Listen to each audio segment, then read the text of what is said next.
Hello everyone, welcome back to Typing Sathi YouTube channel, and in today's video I'll be telling you some basic / important facts about SSC CHSL typing test that you as an appearing candidate should know and be aware about. So basically ये video revolve करने वाली है around these 3 key points जो होने वाला है हमारा firstly requirements of the exam. आपको पता होना चाहिए पेपर की बेसिक आपसे डिमांड क्या है या क्या रिक्वायरमेंट्स हैं, आपसे क्या डिमांड करता है ये पेपर। इसके अलावा आपको पता होना चाहिए रीजंस टू फेलियर, जो आपके ऐसे कौन से रीजंस हैं जिनकी वजह से आप अभी तक इस एग्ज़ाम में फ़ेल हो रहे थे, एंड इफ़ नॉट सो और आप पहली बार अपीयर करने जा रहे हैं एग्ज़ाम में, तो कौन से ऐसे रीजंस हैं जिनको आप कम्प्लीटली नेगलेक्ट करके फर्स्ट अटैम्प्ट में अपना एग्ज़ाम जो है उसे क्रैक कर सकते हैं, इस एग्ज़ाम को एस कर सकते हैं। इसके अलावा मैं आपको बताने वाली हूँ इम्प्रूवमेंट टिप्स। मैं आपको कुछ ऐसी क्रूशियल इम्प्रूवमेंट टिप्स बताने वाली हूँ जिनसे आप अपनी accuracy as well as speed दोनों की कोऑर्डिनेशन बढ़ा सकते हैं, ओवरऑल एक्यूरेसी बूस्ट कर सकते हैं, 100% कर सकते हैं, एंड अपनी टाइपिंग स्किल को जो है इन्हांस कर सकते हैं, प्रो लेवल पे ले जा सकते हैं। अगर अब हम बात करें एक ओवरव्यू की, तो आपको पता होगा कि SSC CHSL जो है एक ऑल इंडिया एग्ज़ाम है। इसमें पूरे इंडिया से जो है कैंडिडेट्स अपीयर होते हैं। ये एक 2 टियर बेस्ड एग्ज़ाम है जिसमें हमारा पहला टियर प्री होता है, सेकंड टियर मेंस होता है, एंड देन उसके बाद में आता है हमारा टाइपिंग टेस्ट। आपको ये पता होना चाहिए टाइपिंग टेस्ट एक क्वालिफाइंग टेस्ट होता है जिसमें आपको सिर्फ क्वालिफाई करना होता है। ये इसके कुछ भी मार्क्स ऐड ऑन नहीं होते हैं। इसको क्वालिफाई करने के बाद आपका सिलेक्शन जो है वो हो जाता है। बट मैं यहाँ पे आपको ये बहुत क्लियरली मेंशन कर दूँ कि आपको इसको बिल्कुल भी लाइटली नहीं लेना है। कंपटीशन बहुत हाई है। अगर मैं इनफैक्ट 2021 ईयर की भी बात करूँ तो ऑलमोस्ट 35,023 कैंडिडेट्स जो थे उन्होंने अपीयर करा था, एंड ये फैक्चुअल डेटा है SSC की ऑफिशियल साइट से जो है मैंने ये ड्राइव करा है ये डेटा। इन सभी कैंडिडेट्स में से जस्ट 14,783 कैंडिडेट्स ऐसे थे जो इस टाइपिंग टेस्ट को जो है उस साल के टाइपिंग टेस्ट को क्वालिफाई कर पाए थे। अब आप इनका डिफरेंस देख सकते हैं। इतने नंबर ऑफ़ कैंडिडेट्स हैं वो अपना सेकंड ईयर का पेपर क्लियर करने के बाद भी टाइपिंग टेस्ट में रह गए थे, सिलेक्शन रुक गया था।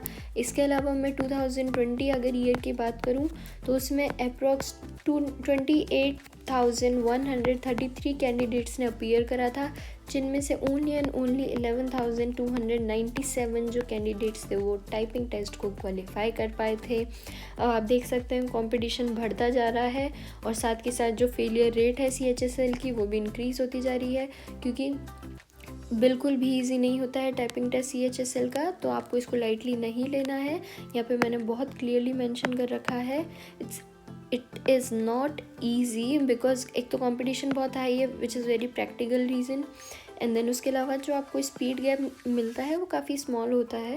आपको ये काफ़ी limited plus come number of time में जो है आपको ये पूरा गिवन की स्ट्रोक जो है वो टाइप करने होते हैं, तो आपका ओवरऑल जो स्पीड गैप होता है वो काफ़ी कम मिलता है।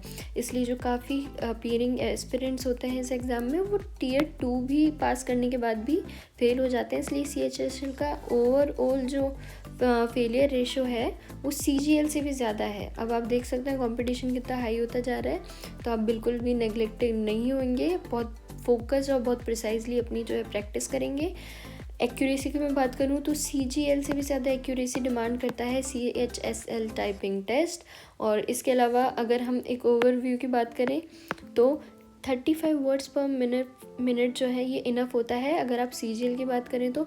बट अगर आप CHSL की टाइपिंग टेस्ट की बात करें तो कम से कम भी 45+ वर्ड पर मिनट आपकी जो है स्पीड होनी चाहिए टाइपिंग की। और ये इंक्लूड करके बोल रही हूँ मैं, ओवरऑल इंक्लूड करके बोल रही हूँ, जिसमें आपकी सारी चीज़ें आ गई हैं, जैसे कि आप पूरा टाइप करने के बाद उसको एनालाइज कर पाएँ आपने कहाँ पे क्या शॉर्टेज कर दी, क्या गलती कर दी, कोई वर्ड कोई टाइप का एरर तो नहीं कर दिया, half error, full error etcetera. तो इन सब का कंबाइन बता के मैं आपको ये बता रही हूँ कि 45+ वर्ड पर मिनट का आपका स्पीड होना चाहिए टाइपिंग का। अब बात करें कि एग्ज़ाम की रिक्वायरमेंट्स क्या रहती हैं अपने एस्पिरेंट से, तो 45 वर्ड्स पर मिनट की उनकी जो है डिमांड रहती है। आपकी स्पीड होनी चाहिए 45 वर्ड्स पर मिनट की, और ये स्पीड में आपको 1750 की स्ट्रोक जो है वो टाइप करने होते हैं विद इन लाइक 10 मिनट्स। तो आप देख सकते हैं ऑलरेडी जो मैंने स्पीड गैप की बात करी थी वो यहाँ पे आपको समझ आ गई होगी 1750 की स्ट्रोक आपको सिर्फ 10 मिनट में टाइप करने होते हैं, एंड दैट टू इसमें भी आपका जो है एरर काउंटिंग है वो अंडरटेकन है, यानी कि आपको इसके अंदर एरर काउंटिंग भी जो है वो काउंट करके निकालनी पड़ती है। तो आप समझ गए होंगे कि ये इजी टास्क तो नहीं है, तो आपको बहुत ही फोकस्ड होकर अपनी टाइपिंग पे ध्यान देना है। बिल्कुल भी आपको किसी भी चीज़ को नेगलेक्ट नहीं करना है। बहुत अच्छे से अपनी आप प्रैक्टिस कीजिए। अब हम बात करते हैं इम्प्रूवमेंट की, कि हाँ पता है ये तो फैक्चुअल चीज़ें हैं, कंपटीशन हाई है, बहुत प्रैक्टिस करनी है, सब बोलते हैं, बट हम इम्प्रूवमेंट के लिए क्या कर सकते हैं। अब उस बात की हम बात करें तो आप यहाँ पे देख सकते हैं, मैं इम्प्रूवमेंट के लिए आपको बहुत क्लियरली मेंशन कर दूँ। बिगनिंग लेवल से ही आप अगर स्टार्ट करें तो 15 to 20 मिनट्स एटलीस्ट आपको जो है डेली प्रैक्टिस करनी चाहिए टाइपिंग की, and that too if possible अगर आप real SSC exam hall interface के साथ करते हैं तो वो एक चेरी ऑन टॉप हो जाएगा, क्योंकि आप काफ़ी कंफर्टेबल हो जाएंगे उस इंटरफेस के साथ, एग्ज़ाम के इंटरफेस के साथ। तो आपको बाद में कोई भी पीयर प्रेशर या फिर परफॉर्मेंस प्रेशर है वो फील नहीं होगा। आप अपनी टाइपिंग पे फोकस रह के बहुत प्रिसाइजली जो है अपनी टाइपिंग कर पाएंगे, आपकी एक्यूरेसी 100% आएगी। सेकेंड पॉइंट इज़ आपकी वर्ड लिमिट। वर्ड स्पीड मैंने आपको बता दी थी, टाइपिंग स्पीड मैं ऊपर मेंशन कर चुकी हूँ। 45 प्लस आपकी जो है वर्ड्स पर मिनट की स्पीड रहनी चाहिए। Third point is you should at least try to type 1750 की स्ट्रोक इन 10 मिनट्स। और ये आपको बिगनिंग से ही करना है, जब से आप प्रैक्टिस से स्टार्ट कर रहे हैं तब से ही अगर आप ये चीज़ अपने दिमाग में रखते हैं कि मुझे ऐसे प्रैक्टिस करनी है कि मैं 1750 की स्ट्रोक एटलीस्ट लिख ही दूँ, 10 मिनट्स में टाइप कर ही दूँ, तो काफ़ी एक अच्छी चीज़ होगी, क्योंकि उसके बाद में आपको किसी भी टाइप का प्रेशर फील नहीं होगा during your real exam. And our main motto is to make you prepare like so that you can feel the pressure and feel all the circumstances that way, that it's like you are giving a real exam before the real exam. This is our only motto. हम इसके लिए आपकी सारी facilities provide करवा सकते हैं, और बाद में उसके रिगार्ड में प्रैक्टिस करना तो ऑब्वियसली आपका काम है। सिलेक्शन फिर आपका कोई नहीं रोकेगा, सिलेक्शन आपका कहीं नहीं जाएगा, ये एक गारंटेड चीज़ है, 100% चीज़ है। अब अगर यहाँ पे पर्टिकुलर 10 मिनट्स की और की स्ट्रोक की बात करें, यानी ड्यूरेशन और इन शॉर्ट स्पीड गैप की बात करें, तो यहाँ पे आप देख सकते हैं मैंने एक इंटरफेस अटैच करा है टाइपिंग साथी का ही। यहाँ पे आपको ड्यूरेशन मेंशन्ड है, आप यहाँ से सिंपली जाके अपनी ड्यूरेशन सेट कर सकते हैं। यहाँ से आप इसको बढ़ा भी सकते हैं 15, 20 एंड सो ऑन, और आप यहाँ से न्यू एक्सरसाइज डायरेक्टली ऐड कर सकते हैं। अगर आपको लगता है इस पैराग्राफ से मैंने प्रैक्टिस कर ली है and I should move forward, दूसरे पैराग्राफ से प्रैक्टिस करनी चाहिए, तो आप वो भी कर सकते हैं। इसके अलावा आप यहाँ पे अप्लाई की स्ट्रोक लिमिट का भी एक ऑप्शन देखते हैं। यहाँ पे आप सिंपली जाके, ये आपकी कैपेसिटी होती है, यहाँ पे जो ऑलरेडी मेंशन है, आप यहाँ पे 1750 अगर यहाँ पे फीड इन कर देंगे तो इतने नंबर ऑफ़ की स्ट्रोक की इस पर्टिकुलर टाइम पीरियड में आप प्रैक्टिस कर पाएंगे। और ये एक प्री सेटेड चीज़ होगी, तो आपका फोकस टाइपिंग पे रहेगा स्टार्टिंग में, और फिर बाद में आप उसी चीज़ से जो है काफ़ी हैबिचुअल हो जाएंगे, आपके मसल मेमोरी में चीज़ें बैठ जाएंगी।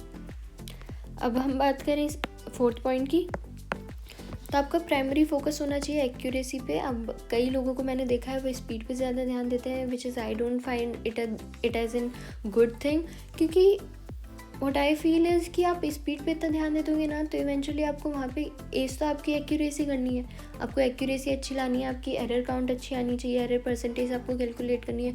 तो अगर आप स्टार्टिंग से ही एक्यूरेसी को दिमाग में रख के प्रैक्टिस करोगे तो इवेंचुअली आपकी स्पीड भी बढ़ ही जाएगी। आपको ऐसा रहेगा मैं सही कीज़ जो है वो टाइप करूँ, तो इवेंचुअली आपकी स्पीड तो बढ़ ही जाएगी। तो आपको एक्यूरेसी पे ध्यान देना चाहिए, स्पीड उससे ऑटोमेटिकली बढ़ने वाली है। स्पीड के पीछे भागोगे तो एक्यूरेसी हॉल्टर हो जाएगी, which is not something that you should opt for. अपने पेपर के लिए आपको सीरियस रहना है। तो इसके अलावा अगर मैं फिफ्थ पॉइंट की बात करूँ तो you should use SSC pattern for paragraph typing. आपको पैराग्राफ्स वगैरह की टाइपिंग के लिए एसएससी पैटर्न्स यूज़ करने चाहिए। एसएससी पैटर्न से यहाँ पे हमारा ये मतलब है कि जो PYQs या फिर पहले के एग्ज़ाम्स में पूछे गए लास्ट ईयर या लास्ट ईयर जो भी पैराग्राफ्स उन्होंने देके टाइप करवाए हैं, आप उनको डायरेक्टली जो है कोई भी एक प्लेटफॉर्म से उठा के, मतलब किसी भी आप एसएससी की ऑफिशियल साइट से उठा के ड्राइव करके और टाइपिंग साथी की में अगर फीड इन कर देते हैं, अपलोड कर देते हैं, तो आप उससे पर्टिकुलरली प्रैक्टिस कर पाएंगे। तो आपको समझ आएगा कि किस टाइप के पैराग्राफ, किस वोकेबलरी ऑफ सेट के पैराग्राफ जो है एसएससी आपसे डिमांड कर रही है टाइप करने के लिए, तो आप और अच्छी प्रैक्टिस कर पाएंगे। Sixth is you should maintain a good and attentive posture. मैंने बहुत लोगों को देखा है, उन लोगों को लगता है मैं रिलैक्स होकर बैठूंगा या बैठूंगी तो मैं बहुत अच्छे से अपनी टाइपिंग पे फोकस कर पाऊंगी, बॉडी पे कुछ भी फोकस नहीं रहेगा तो मैं सिर्फ अपनी टाइपिंग पे फोकस करूंगी। ऐसा बिल्कुल भी नहीं है। आपको स्टार्टिंग से ही, प्रैक्टिस से ही, अगर आप आज भी प्रैक्टिस से स्टार्ट कर रहे हैं टाइपिंग की, तो आज से ही आपको बैक स्ट्रेट करके एकदम अटेंटिव पोस्चर में बैठना है। टेबल टॉप से अपने हाथ जो है, रिस्ट जो है थोड़ी ऊपर रखनी, ताकि आपकी टाइपिंग जो है बहुत फ्लुएंटली हो सके, उसमें आपको कोई बिल्कुल भी दिक्कत ना आए। तो एक गुड पोस्चर बहुत अच्छी चीज़ है अगर आप टाइपिंग सीरियसली सीखना चाहते हैं तो। अब सिंस आप मेरे अच्छे बच्चे हैं और आप लोगों ने ये वीडियो पूरी देखी है, क्योंकि आप सीरियस हैं, बहुत डेडिकेटेड हैं और आप लोग सीरियसली चाहते हैं सेलेक्ट होना, आपको सिलेक्शन के लिए फिर कोई रोक भी नहीं पाएगा। मैं इतनी गारंटी आपको दे सकती हूँ अगर आप मेरी सारी बातें मानते हैं और उसी अकॉर्डिंग प्रैक्टिस करते हैं। तो I think you deserve some brownie points. तो मैं आपके लिए यहाँ पे कुछ बोनस पॉइंट्स लाई हूँ to appreciate your dedication, that you are so much invested into your exam. So first is you should be aware about the 10 golden rules. तो if you I don't know you know it or not, but मैंने इसी same channel पे कुछ दिन पहले एक video upload करी थी जिसमें 10 गोल्डन रूल्स बताए थे मैंने, जिनकी वजह से आप अपनी एक्यूरेसी एंड स्पीड दोनों को बहुत ज़्यादा कोऑर्डिनेशन में ला सकते हैं। और अगर दोनों चीज़ें आपकी कोऑर्डिनेशन में हो जाती हैं तो आपका सिलेक्शन कहीं नहीं जाने वाला। ऑब्वियसली सब कुछ आपके कंट्रोल में रहेगा और आप इतने ज़्यादा परेशान भी नहीं होंगे अपने टाइपिंग टेस्ट के लिए। तो आप वो वीडियो चेक कर लीजिएगा, मैं डिस्क्रिप्शन में लिंक उसका जो है वो डाल दूँगी। सेकंड पॉइंट की बात करें, should practice more and more with mock test exam modes. यहाँ पे आपको इतना तो आपको पता होगा, practice makes a man perfect. आप जितनी प्रैक्टिस करेंगे, जितने मॉक्स देंगे, उतना अच्छा होगा आपके लिए, क्योंकि आप उतने ज़्यादा हैबिचुअल होंगे कीबोर्ड के साथ, टाइपिंग के साथ, तो आप उतनी जल्दी प्रिसाइजली जो है टाइपिंग कर पाएंगे। थर्ड पॉइंट की बात करूँ तो you should keep a track of your performance history. आपको परफॉर्मेंस हिस्ट्री का ट्रैक रखना चाहिए।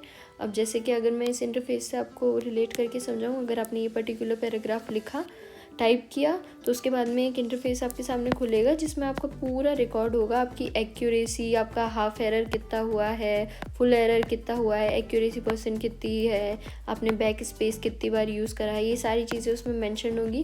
तो इससे क्या होगा, आपको डेली बेसिस पे आप जो है इम्प्रूव कर पाएंगे। आपको ऐसा होगा कि अगर मैंने आज से टाइपिंग स्टार्ट करी है और आज मैंने अगर 20 मिनट्स में मैंने 2000 की स्ट्रोक लिखे हैं, और अगर मैं नेक्स्ट डे अगर 19 मिनट्स में भी 2000 लिख पा रही हूँ, तो it's an improvement only. 1 minute का भी अगर मेरा कुछ भी इम्प्रूवमेंट आया मुझ में, तो इट्स अ गुड साइड। मेरे को इसी तरह से जो है अपनी प्रैक्टिस कंटिन्यू करनी चाहिए। परफॉर्मेंस का आपको बहुत ध्यान देना चाहिए, क्योंकि आपको रियलिटी चेक मिलता रहेगा कि हाँ ठीक है, मैं इम्प्रूव कर रहा हूँ, या फिर मैं कुछ गलत करके पीछे तो नहीं आ गई हूँ। तो आपको हर चीज़ को अपने दिमाग में रखना चाहिए।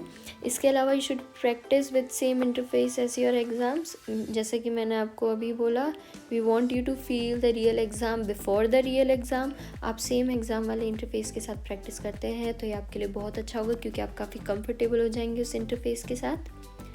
Fifth point is you should be focused on your typing, which is very obvious, and less bothered by the typing sound in the exam hall. आपको जो टाइपिंग साउंड्स आती हैं एग्ज़ाम हॉल में, उन पे बिल्कुल भी ध्यान नहीं देना चाहिए, क्योंकि ऑब्वियसली अब पूरे हॉल में पता नहीं कितने सारे कैंडिडेट्स होंगे आपके वाले हॉल में, सेंटर पे। तो आपको यहाँ पे मैं बता देती हूँ, यहाँ पे आपको एक ये भी ऑप्शन प्रोवाइड होता है कि यहाँ पे आप सिंपली ये जो एग्ज़ाम हॉल साउंड्स है इसको यहाँ से इनेबल करके, अब वो सारी साउंड्स, टाइपिंग साउंड्स जो है उनको इनेबल कर देते हैं। फिर वो while you are typing and practicing your typing, तो वो बैकग्राउंड में वो साउंड्स चलती रहेंगी, तो आपको उससे हैबिचुअल हो जाएंगे आप उससे प्रैक्टिस टाइम से ही, कि आप उससे बॉदर ना होए। तो ये अच्छी चीज़ रहेगी, क्योंकि एग्ज़ाम में आप फिर नहीं होंगे तो आप अपना पूरा फोकस जो है टाइपिंग पे डाल पाएंगे। 6 पॉइंट इज़ वेरी ऑब्वियस, आपको full error, half error counting आनी चाहिए। And if you don't know what are full errors and half errors are, तो मैंने इसके ऊपर भी एक ब्रीफ वीडियो बनाई थी, डिटेल्ड वीडियो बनाई थी, वो भी मैंने पोस्ट कर रखी है सेम चैनल पे। उसका भी लिंक मैं डिस्क्रिप्शन में डाल दूँगी, आप वहाँ से जाके उसे डायरेक्टली चेकआउट कर सकते हैं। इसके अलावा मैं आपको एक और चीज़ बता दूं कि आपका पेपर स्टार्ट होने से पहले आपको अप्रॉक्स 5 to 10 मिनट्स का जो है एक ट्रायल टाइम आप कह सकते हैं, या call it whatever you want, आपको वो मिलता है, जिसमें आप आपके सारे devices such as keyboard, mouse, monitor, ये सब चेक कर सकते हैं कि if they are working, are they in standard condition और नॉट। अगर आपको कुछ प्रॉब्लम लगती है कि आपकी कोई की काम नहीं कर रही है, तो आप इन्विजिलेटर को बोलिए, वो श्योरली उसे रिप्लेस करवा देंगे, एंड देन आप अपना वो जो भी आपका रिप्लेस हो कीबोर्ड आएगा उसको चेक करके अपना पेपर दे सकते हैं, टाइपिंग टेस्ट दे सकते हैं। तो इस पर्टिकुलर टाइम को आपको बिल्कुल भी हल्के में नहीं लेना है, आपको पूरा ध्यान देना है कि आप इसका you take the most of it, और आप बहुत ध्यान से अपनी सारी जो डिवाइसेस उन पे चेक ऑन करें, और कोई प्रॉब्लम अगर दिखती है तो उससे चेंज करवा लें। इसके अलावा मैं इस वीडियो में आपको ये बिल्कुल भी नहीं बताने वाली हूँ कि कौन सी कैटेगरी के लिए कितना एरर परसेंटेज है वो अलाउड होता है, क्योंकि आप लेके क्यों चल रहे हो कि मेरी कैटेगरी में इतना अलाउड है तो मैं इतनी की प्रैक्टिस करूं कि हाँ 35% अलाउड है तो मैं तो ठीक है 35 नहीं तो भी 35 से 40% तक का कुछ प्रैक्टिस कर लेता हूँ एंड ठीक है हो जाएगा। क्यों ऐसा करना ही क्यों है? आपको जब सारी फैसिलिटीज़ प्रोवाइड करवा रहे हैं, बेस्ट इंटरफेस दे रहे हैं, सारी चीज़ें आपके पास है, प्रैक्टिस ही तो करनी है। अगर किसी चीज़ में आप किसी फील्ड में आ ही रहे हो तो उसमें एस करके जाओ ना, उसमें 100% दो। आपको यही प्रैक्टिस करनी है कि आपकी एक्यूरेसी 100% हो, और उसी हिसाब से आपको आपकी प्रैक्टिस करनी है। आपको बिल्कुल भी माइंड में कैटेगराइजेशन नहीं रखना है कि मेरी कैटेगरी में इतना मांगते हैं तो मैं इतनी की प्रैक्टिस करूँ। आपको 100% की प्रैक्टिस करनी है। और उसके अलावा अगर आप सीरियसली फोकस्ड हैं तो आपको टाइपिंग साथी को कंसिडर करना चाहिए, क्योंकि मैंने खुद ने टाइपिंग करना इसी ऐप से सीखा था। बहुत हैंडी है, बहुत कन्वीनियंट है, और इसके अलावा मुझे नहीं लगता कि इसमें कुछ ऐसा इशू है अभी तक जो मैंने देखा हो कि स्टूडेंट्स फेस कर रहे हो कि टेक्निकल इशू है या फिर समझ नहीं आ रहा है सॉफ्टवेयर वर्क कैसे कर रहा है। एंड आप जो है अपने पेपर पे फोकस रखिए। अभी एक अच्छा खासा टाइम पीरियड है आपके पास प्रैक्टिस करने के लिए, तो I think you should make the most of it, और आपको फोकस्ड रहना चाहिए अपनी टाइपिंग को लेके। तो बेस्ट ऑफ लक, प्रैक्टिस करते रहिए।